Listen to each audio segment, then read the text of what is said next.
Hey legends, welcome back to Dead Hen Chats with Kyle and Brent. Here I am with the main man, Kyle. Mate, tell me about how your week's been. We're live on YouTube now. Got our own little potty going, which is exciting. And this is Ep 2. So yeah, how's your week been, mate? Been busy, man. Been very, very busy. I've been watching Tara for most of the week, trying to set everything up. So it's been flat out for her. Not so much for me, but apart from that, work, a few council issues that we're getting through. But yeah, it's starting to come through, mate. It's starting to come out the other end. So pretty fucking good. What about yourself? You've had a bit of a belter, haven't you? Yeah, I've had a bit of a builder of a week. You know, we talk about life throwing you curveballs. Usually when you think the universe is aligning and everything's going sweet, you get an uppercut or a couple. And that's been my week for the last week, juggling a bit of a family health issue and had some bad news with one of my mates with his young fella, but we might not get into that. We'll see how we get on. But yeah mate, I mean, this is the norm with life, right? We all often think that we need to live in this perfect cycle of life, but that's never going to happen. No. And if it's anything I'm learning is life teaches you that continuously. Yeah, I know. You don't really get a smooth sailing for a while. What do you get, a week, maybe a month, max? If that.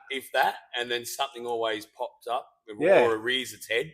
100%, mate. Just as simple as popping a tyre on the freeway or something like that. It's always something. It's just how you come back from it. Exactly. Do you let it ruin your day, or do you let it just fucking annoy you for an hour, swear, maybe slap a kid around, whoever's in the vicinity?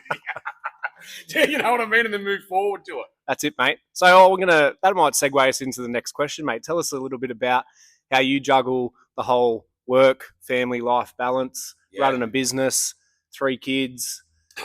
It's chaotic. So, I mean, look, if I had it my way, I would probably have a hammock here because I spend most of my time at the gym. More than at home. But, Tara and I are a pretty good team. We have to be to make this work. If we're both at the gym during the day and then we've got 5 days worth of sport, the eldest daughter, Piper, she's OzTag, netball. The twins are netball, dancing. So I spend 2 days down at Bargo. The rest of the days, Tara's up at Narellan. So we sometimes a high five and tag teaming each other and out. Yeah. Yep. It's pretty crazy, man. And you just think, but I just get into you get into a rhythm. 100%. So, and then that's my routine. And for those that really know me, if I get out of routine, I'm a fucking disaster. Yep. So I need that structure, but don't get me wrong. I'd love a couple of nights off the sport and that. But having said that, it does give the kids joy and a bit of a purpose. And I suppose, I rather them being busy in the afternoon than just sitting on the devices, at least 100%. they have that device time, they get the reward. But, a part of juggling it is a bit tricky, but we've got it down pat at the moment. But then Tara was in Melbourne for 4 days. Yes. We're, doing her master, and then it's all on me, and it's just crazy. But I was pretty chilled. The kids don't really fuck around with me, so I've got them. It's like they're in a boot camp when Dad's at home and Tara's not there to soften me up. So, but we get it well. I mean, you're in the same position. How do you go with it all? Yeah, mate. Well, as you know, I've got 2 small businesses that we run with my sister Jazz, and I've got a partner, Ash, who's a firefighter. So she works 2 24-hour shifts each week, and then we've got 4 kids, sometimes 5 collectively, depending on what's happening in the world. And yeah, it's challenging, definitely. If you had have asked me, 10 years ago, if this is how my life was going to look, I would have laughed in your face. But you got to take the silver linings, right? And I think with these chapters in your life comes what you might think is a red light or orange light, but it's comes out to be a green. Yeah. And I think it's definitely a partnership piece with your partner. Yeah, you've got to be aligned with each other. Yeah.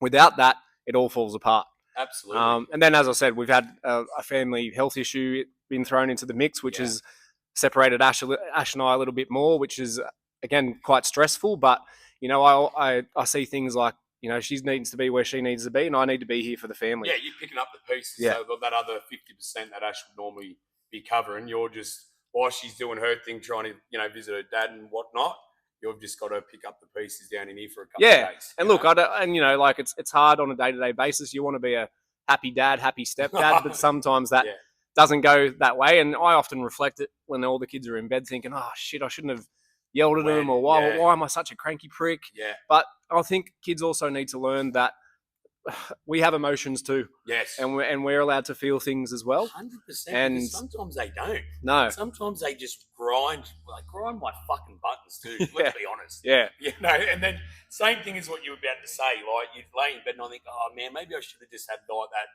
2 minute of conversation when I got home at 8 o'clock at night instead of just like brushing them. You know what I mean? Sometimes you just, for me anyway, I need to get home and kind of unwind, and I don't want to talk about how my day was because I fucking spoke to so many people during the day. Yeah, exactly. You But don't then, enough. same thing, you sit in bed and you think, man, maybe I could have just given that little bit of a couple of minutes instead of just being selfish. And you know, like I wake up usually the next day and say to the kids, "Oh, look, sorry that I got it cranky. I was a bit heightened, and you guys weren't understanding me." Sure, they're not old enough to reflect that on that, but I'm trying to teach them that. How do they go for my own sanity?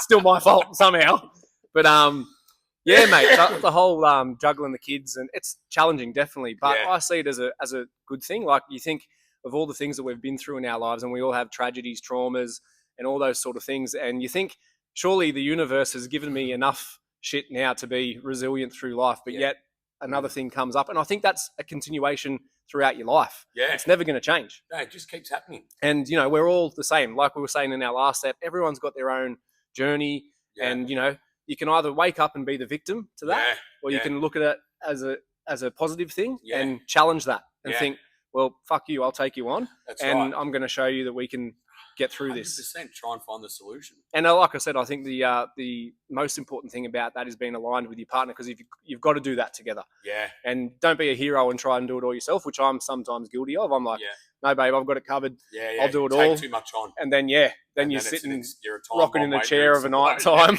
in a fetal position, thinking, what am I doing to myself? Yeah. And, you know, and we often have like so many friends and close family out there that will reach out to us in times of hardship or whatever and offer support. But we as men maybe, or even some as humans think, nah, I've got this covered myself. Yeah. And what I'm starting to learn is you've really got to take that support that's out there, because people don't just say it. No. And if you take that, just take 10% off your load. Yeah, it can be a better outcome. Life changing, really, when you think about it. Because some people, sometimes I'm just on autopilot. 100%, mate. I'm just on autopilot, and then I'll get like emotionless or like, is that right, the word? Like emotionless, like I'm just on autopilot. I'm just in that routine, in that hustle, in that grind all the time. And you don't even stop to think about, fuck, maybe I am taking on a bit too much. Yeah. Or do I need help with it because I'm just so used to just, right, I'll do this, I'll do that, I've got that covered, get this going. And then before you know it, you are in that fetal position about to have a breakdown. Or you're hitting the bottle. Even if you aren't physically, you are mentally. Yes. Yeah, that's right. So it takes a little bit just to say, hey, T or Ash, you know, give us a bit of a hand or something, or you're not weak to ask for a bit of a help. You don't have to do everything. That's what I've learned. Exactly. Tara could probably say the opposite. She could probably say I could do a little bit more, maybe. You know what I mean? She's always critiquing that resume. Yes, that's right. She's always trying to tweak me about something, you know what I mean? And I think that's in every relationship. Sure, of course. You've got to challenge each other too, and, you know, I think it's important too when you're not getting that alignment piece in your relationship to have the raw conversations with one another and, you know, call each other out on things that we could be doing better, and that can sometimes be a very vulnerable place to be. Yeah. And you're either got that fight or flight mode within yourself. And as I said, as we've mentioned a few times on the potty so far, like the traumas that we carry from previous chapters of our life and things like that, you can have a conversation with your partner, and something might touch you that's got nothing to do with the actual sitch that you're in at the moment, but you carry that. But I think communication is key. Yeah. I think in every aspect, even in friendship. Yeah. Right? Yeah, absolutely. Look, funny you should say that, because there's an actual member here to this morning. Lovely lady, young girl, got into business. She was just talking, saying that she was very stressed out, full of anxiety. You know, I think she might be about 21 or 22 running the business, right? Yep.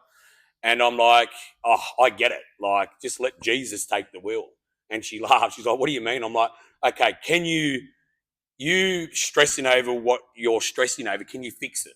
Is stressing over it going to fix it? Is there a solution, or is it out of your control that you can't fix it? She's like, oh, some of it's out of my control. I'm like, well, then you can't stress about it. Exactly. Because it's going to eat you away. If you can't If you can't fix it, or if it's out of your reach to fix it, there's no point stressing about it. If you can find a solution to get it, Sure. fix it. And it made me just think. I only had a split conversation with her, gave her a hug. I said, "You just look like you need a hug, right?" And then I thought, like young girl, like full of anxiety, business, like, and it goes to show you're in business, I'm in business.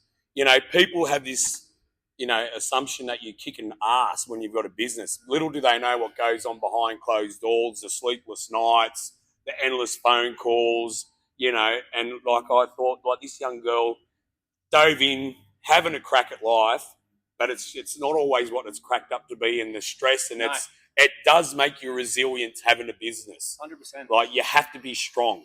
You've got to have a good armor. And then they'll think if you can get through that in business, pounding you down all the time, you can kind of take what life chucks at you too, you know what I mean? And it was just funny that everyone's going through something like if they've got that business mind, like especially owning a business, if that makes sense, man. And I couldn't believe it. I was like, wow, she's so young. Yep. And like, I know what it feels like to have that anxiety, but you've got to try and change that mindset. If you can't physically fix it yourself, or it's out of your capability of fixing it, or you can't control it, there's no point stressing about it. Exactly. And I'm sure you probably have those days and nights about business and everything. I think it's quite inspirational now that younger people are thinking outside the square and taking the road to run their own business, which can be it's scary. Yeah. It's not all peaches and cream. No. That people may believe it to be. You struggle. Yeah, 100%. Man. You're on the bones of your ass most of the time. You're on the bones of your ass most of the time. Gravel rash on your ass. You perceive yourself to be a happy-go-lucky person, and people can look at you and you might perceive that you're successful. I mean, what do you deem as success, though? Like, that's right. What is it? Fancy cars. For me, successful, like deemed to be successful, would be to be financially free. Right. Yep. So where, I don't believe in not working altogether because I need structure in my life. 100%. I'd be a complete lunatic if I didn't work. I need that, right? So for me, would be to like succeed or successful. I could work, not have to work because I want to work. Exactly. Or, all right, I'm going to take off for a couple of months, then come back from holidays and go, fuck.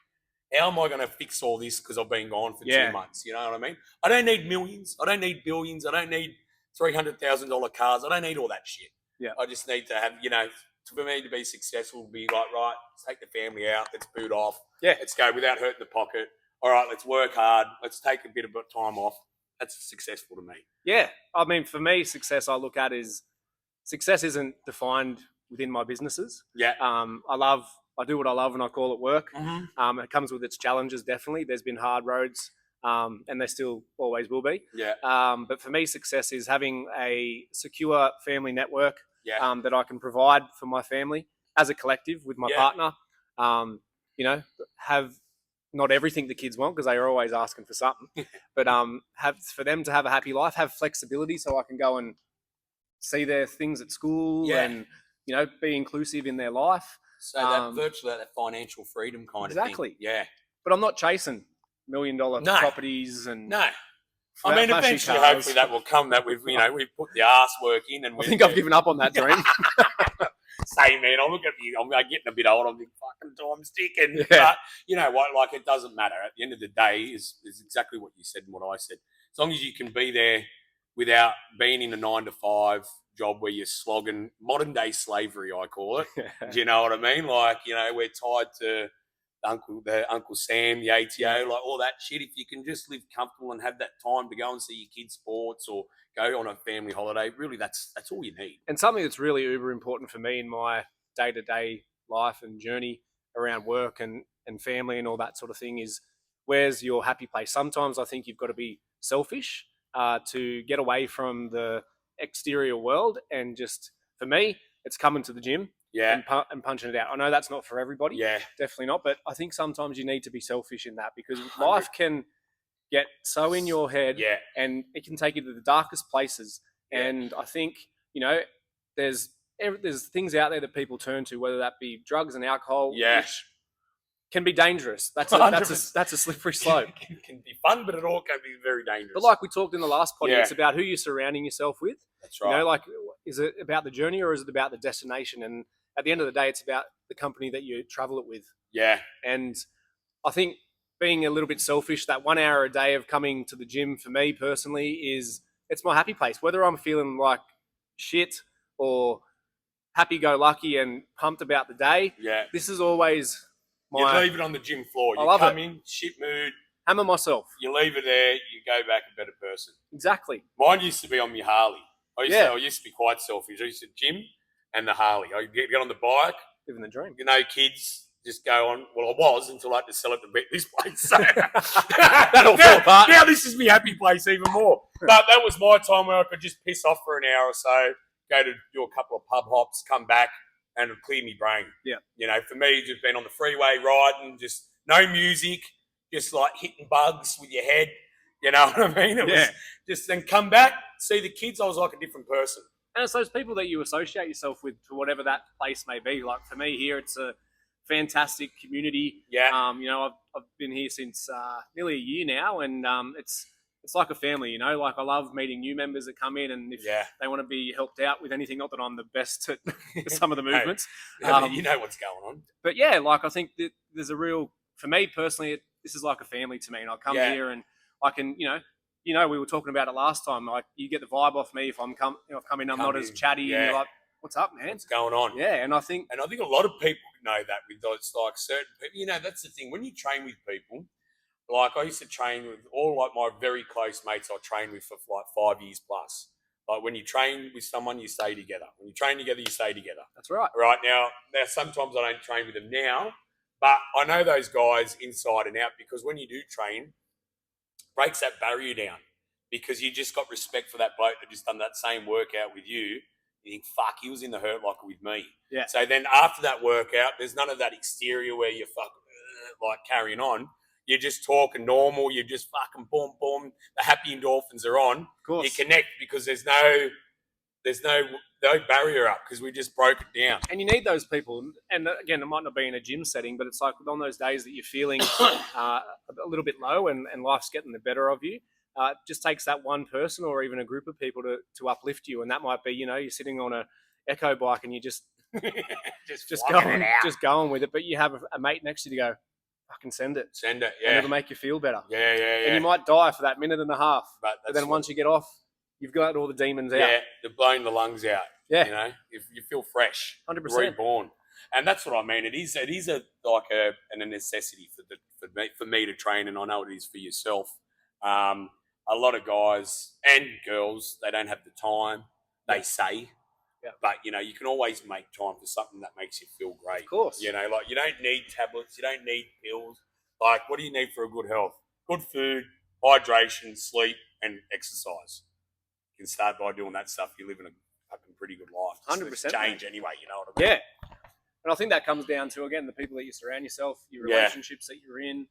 There's opportunity in every part of life, and it can be fixed. And like you said, like everyone has their vices, and you're allowed to slip up on occasion. It's about reflecting on that and then changing it if you need to. Mm-hmm. But definitely, the gym is a happy place for me, and I love the variety of people that we have. Yeah, there's all walks of life that come through these doors, eh? And like you said, everybody's got their own story, and everyone's been through shit or are going through shit. Yeah, and that you might not necessarily know that on the surface, but once you start the conversation, and us again, we'll segue this into men's mental health. I think we're beasts where we're brought up to keep it within, she'll be right attitude, all that sort of thing. But I think what's most important for blokes to talk to one another doesn't necessarily have to be a chat or any back and forth, but maybe it's that just to be a friend who just listens. Yeah. You don't give your opinions. You don't need to talk back. Be an ear. But sometimes just listen. Yeah. And that can change somebody's day. Yeah. Life. Absolutely. Because you don't know the direction that they're thinking. Just one thing, where a phone call or a message, you just don't know. Yeah. You don't know how that can affect. I mean, that's something that I definitely am trying to instill in our kids about, the importance of talking about it, taking ownership on, your behaviour. Again, they're young and never really do that, but I probably sound like a wanker when I try to talk to them about it. But I think that whole resilience thing, I think, unfortunately, the world that we're living in right now, there is no resilience, man. That's getting extinguished quick, because they're. And look, this doesn't, not try not to offend anyone here, but it's like the brain deading of devices, and there's no winners, everyone's equal. Like I do believe that stuff shouldn't be implicated. Like you should be allowed to be praised for your hard work to win something. Exactly. You know what I mean? And that's teaching at a young age. If you put the effort in and you win, that's your recognition of your hard work. Why should I be equal if, I put in more work than the other guy? You know what I mean? So I do believe that has a big play to and a lot of things. And the thing is as well, you've got to own in your life what your strengths are and what your weaknesses are. Yeah. Like if you walk, let's again use the gym as an example here. It's like this whole body image thing, especially for women, I think is a complete crock of shit. Yeah. Because every woman is strong and 100. They've got their own strengths. Yeah. I've got my own strengths and weaknesses. Same. And some things you do better than me. Some things I do better than you. 100%. And that's the beautiful thing I think about the fitness industry. I think with all the comps and stuff, you really see that now in competition. Where and not even the females, Brent. Like they're not. It's not the classic skinny. No. Like it's like built muscle, strong. Fit, strong. Fucking lift weights and do, and I think that's how it should be. 100%. So like the days of being, a rake and skinny, to me is not healthy. It's not fit. Definitely not. Like we've got some fit, strong women in this gym, and I pride myself on that. You know what I mean? Yeah. Like they're throwing barbells around like they're fucking throwing their husbands around on a Saturday night. Well, shit, look out, Tara. I'm in trouble. Oh, God. Yeah, look out. But you know what I mean? Like and that's mad. Like there's some girls that are lifting the same as some blokes. Definitely. So it keeps the guys on their toes, mate. My missus, she's a beast. Yeah. She can outlift me on something. Yeah. Are you all right on a Saturday night? She throws me around.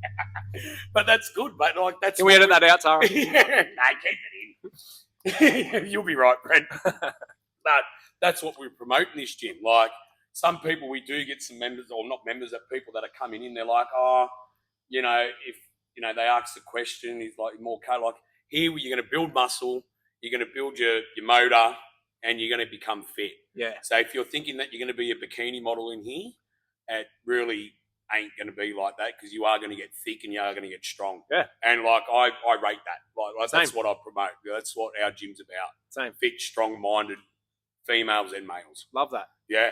And the thing is as well, is like any of the sports that I've done over my lifetime, Muay Thai, Jiu-Jitsu, other gyms and things like that. I think that the thing is the most is that you got to rip that Band-Aid off, because it can be intimidating when you first walk in the doors if you've never experienced that type of thing before. Yeah.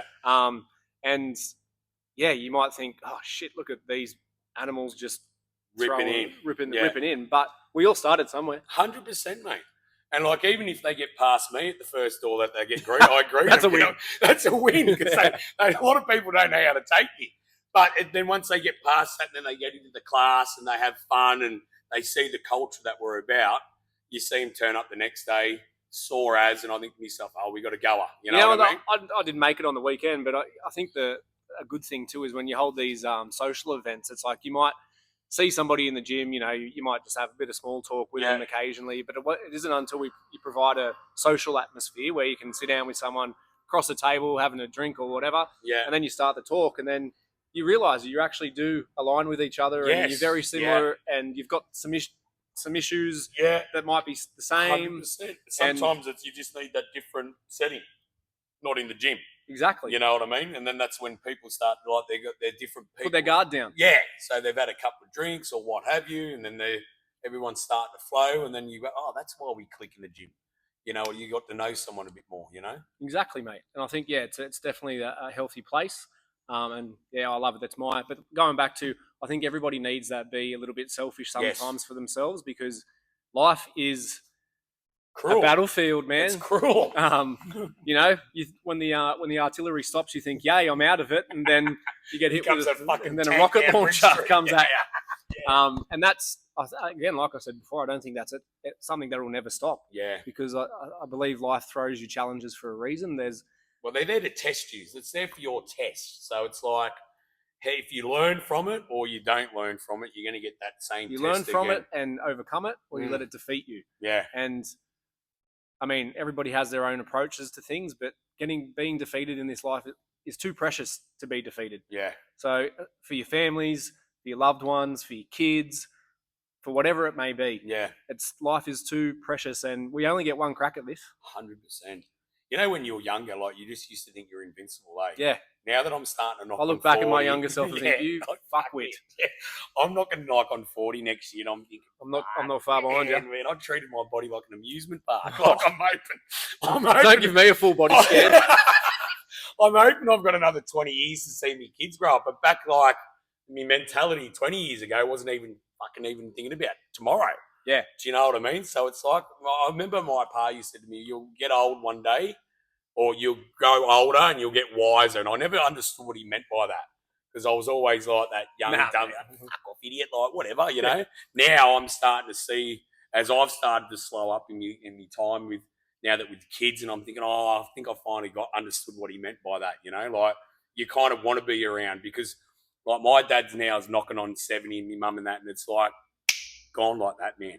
Yeah. You know, look, it's so fucking quick. For myself personally, it's like, you know, my parents, they're in their late 60s, and you know, it's when you get to that stage of your life, you think, you know, you've done all the cool stuff and whatever, and you need to be a little bit wiser. And my dad, for example, doesn't obviously read that page every day, but then he got diagnosed with cancer last year, out of the blue. Yeah. One day he was fine, had a back pain, and then like that, the next day, within a couple of weeks, he's got a battle on his hand. Yeah. And, you know, I'm starting to see more and more that, you know, it used to be in our younger years that people were getting sick in their 80s or 90s. Yeah. That seems to be decreasing. Yeah. To very early. Yeah. Like, you think you get sick at like 50 or something, that's 10 years off, man. Like, or 60, it's 20 years off. 100%. And the way the years are going, man, I don't want to be like my thing is, I don't want to have to, you work your whole fucking life, right? And then all of a sudden you get to the time where you get to enjoy and you get to have that fucking, you know, freedom, and then you're sick. Yeah. Or you're stuck in a wheelchair, or something happens, and it's just like, you think, fuck, man, did I really do life how I should have wanted to do it? I know, and there's, you know, reflection is a massive thing, and regret is too. There's, you know, there's things that you've done in your life that when you get those sort of, let's say, near death experiences, you think, fuck, I should have done things a little bit better. But unfortunately, we can't rewind the tape. Yeah. You can only go what's in front. You can only move forward. And like I said on the last ep, I think it's like we all have chapters in our lives, and those chapters come with lessons, and you usually don't learn those lessons in that exact chapter. No. That would be perfect, wouldn't it? Yeah, well, that's but it's not till after. Yeah. You know, and then when your life changes and you go through some things, and, you know, kids throw a big thing into the mix when that happens. 100%. That your life is not about you anymore. It's about fucking them. Yeah, exactly. And I'll remind you of that every day. 100%. They grind you on there. But yeah, I mean, some people get the lessons quick, other people don't. You know? Yeah. I was a bit simple at it for a while. It took me a while, but we all have been there, unfortunately. No, absolutely. Yeah, well, you're right. You only got one life at it, so you got to try and do the best you can, eh? Yeah, mate. Anyway, how should we wrap this up, do you reckon, mate? Mate, I reckon, we can leave it there, and we'll see what we're going to come up with next week.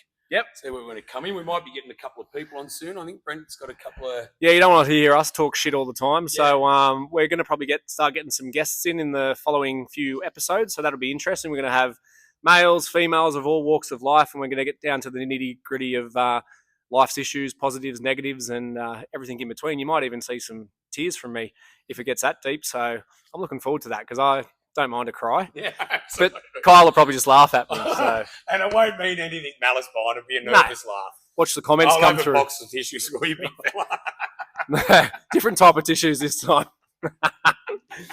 All right, guys. All right, guys. Love yous. See you next week. See you next ep.